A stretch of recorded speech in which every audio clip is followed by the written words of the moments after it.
Hello guys and welcome to Steve Knows. We have the future of virtual reality. We have Sony's headset turning out to be probably one of the best headsets that we've ever seen. We've got sweet new haptics, we've got so many games and so much more, so let's get started. We have a new addition to the PartyLink product line, the cheaper alternative to the official Oculus Link cable. We have a USB-A to USB-C, so many more of you can use the Oculus Link cable without the need of buying converters and extras. This cable has been tested with over 12 different configurations, so you can have high confidence that it's going to work with your gaming PC, allowing you to access the Quest's full potential and play the best VR games around. We have 3 meters, 5 meter options available as well, and there are links in the description.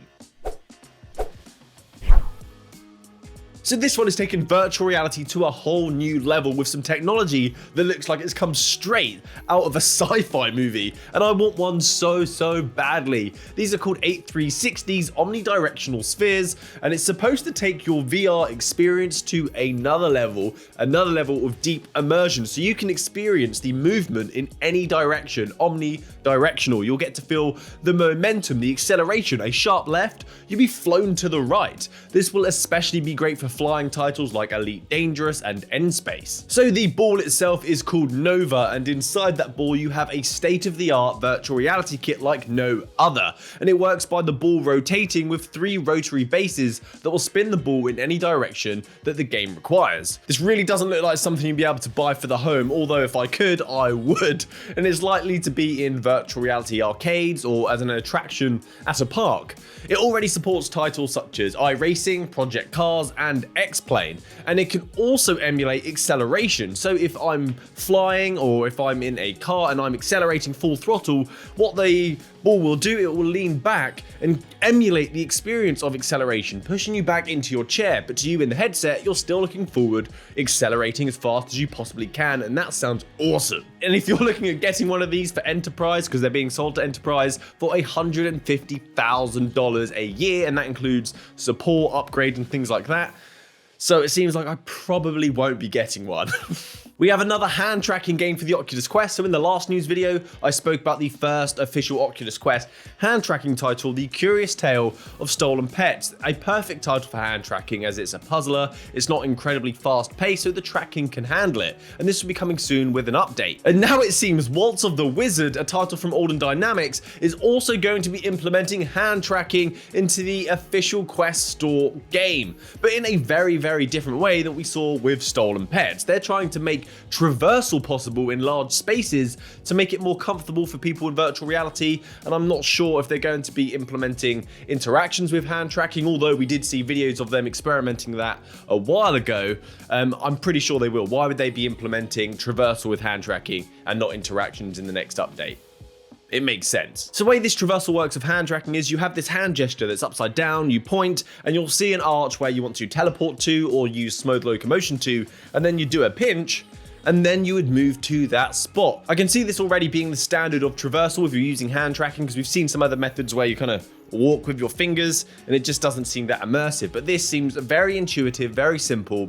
I think it's a really good idea. There is also a level that's going to be included in the update when the expansion comes for a level called Labyrinth that is designed specifically for this type of traversal, so you can go there, practice to your heart's content, enjoy pinching, moving. This is supposedly available for PCVR already, so if you've got the Valve Index controllers and you can use finger tracking, you'll be able to actually try out this technology before it's natively available on the Oculus Quest, which is coming very soon. It's so good.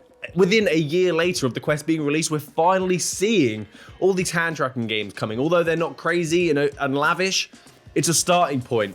I can't wait to try it. So you may have heard there's news about a new Quest Model S. It's been covered time and time again, so please go check out BMF, Tyrell, Aric, Thrill. They've all got the gossip in this area to do with the Model S or the Oculus Quest 2, the premium model that may be coming in a year's time, which I'm hoping we're going to hear more about at OC7. But because everyone's covered it already in such great detail, I'll just leave links down below in the description for you to check it out if you've not heard of it yet. So it's time for new games coming to the Oculus Quest, and this could be one that could fulfill so many dreams of people wanting to fly a broomstick since the Harry Potter days, and that is Academia VR Broom Racing.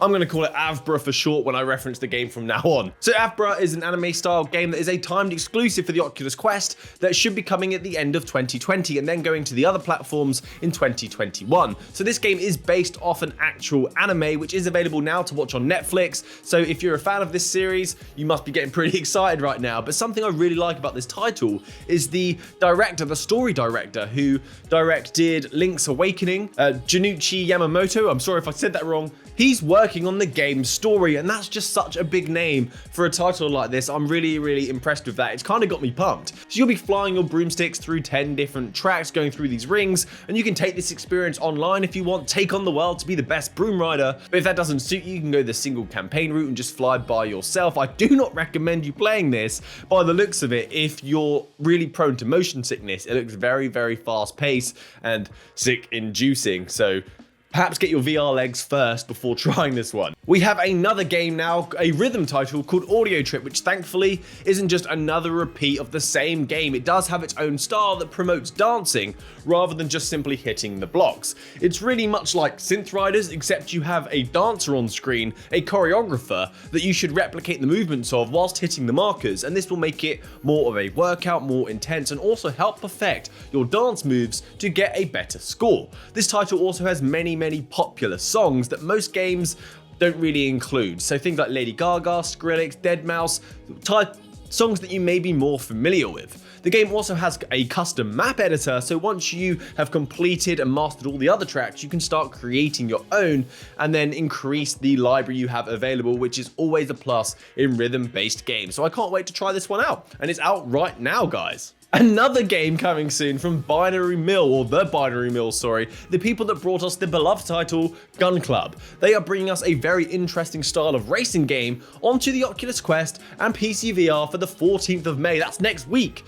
So this game was on PlayStation VR, but it's now coming over to all the other virtual reality platforms, and it's called Mini Motor Racing, and yes, it is cross-buy. Such great news when I hear that, when it's cross-buy.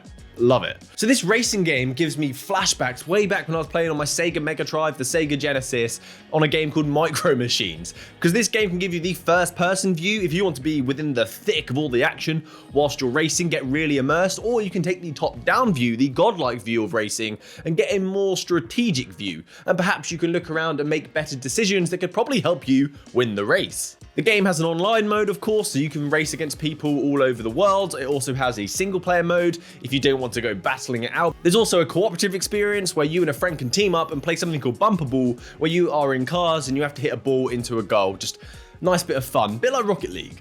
This is about PlayStation VR, because I think this is really turning out to be such a beast. After everything we've heard about what could be potentially coming to this headset, the finger tracking technology, which we just saw, that blew my mind. It's so advanced, it was so clean, and it's in such early development. I wasn't really expecting something to be that clean. We also have the expected eye tracking on the headset to allow for foveated rendering to occur wherever I'm actually looking, not just statically like we have now. We have an increased FOV, increased resolution, the potential for inside-out tracking, removing the need for the horrible tracking that the PlayStation VR is famous for. We also have an expected wireless connection to the headset with high bandwidth, and we also have the power of the PlayStation 5 going to be behind this headset, Sony's exclusive titles, and now possibly face tracking. Wow. So the pattern has just been submitting, showing off the implementation of face tracking. There's a camera underneath the headset that's going to be facing the mouth and the nose area and can hopefully capture expression and mouth movements that will then be translated in game, and your avatar will start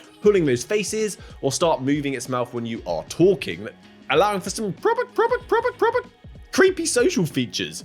We saw a glimpse of this from Oculus OC6 and it was very impressive. So I'm sure Sony doesn't want to be left behind, because they are kind of the leaders in the VR space. They have the biggest community behind the platform. So go for it, guys. Finally, haptics. Let's talk locomotion devices that could be bringing us a step closer to the Oasis. And something has just kicked off, no pun intended, on a Kickstarter called Agile VR, an exoskeleton, which are wearables that the user places on their knees, and it can pick up subtle movements that will translate into in-game movement, like running on the spot. you will use for traversal in the game. Big squats will be registered and they will act as a jump in game. There is also haptic feedbacks on these devices, so when you're doing like a big jump and you have a really harsh landing, you'll feel the shock in your knees of that landing. This is also a wireless device, so you don't need to worry about the wires, and also if you're using a Quest and you can connect with virtual desktop to your computer to play PCVR, you can have a truly wireless experience, bringing you even closer to that oasis. The system is also modular for the exoskeleton, which they have a roadmap for, so once the knees are done, they can release something where you can have an add-on for the arms, for the body perhaps, so you don't have to go all in and buy the entire kit at once. It's also one of the cheaper options I've seen for haptics and add-ons to virtual reality to bring you closer to that kind of full dive VR for only $180 for a pledge. What they're trying to do is raise $150,000, so if you're interested in this and don't mind investing £180 or $180, then I'll leave a link down in the description for you to check it out. It looks like a pretty sweet idea and I hope it comes to fruition. So that's it from me today, guys. Thanks for watching to the end of the video. Please subscribe so you don't miss out on any of the latest and greatest virtual reality news. I've got more videos. Please check out the channel. Happy gaming, guys. Thanks to my patrons, you absolute legends. Good day.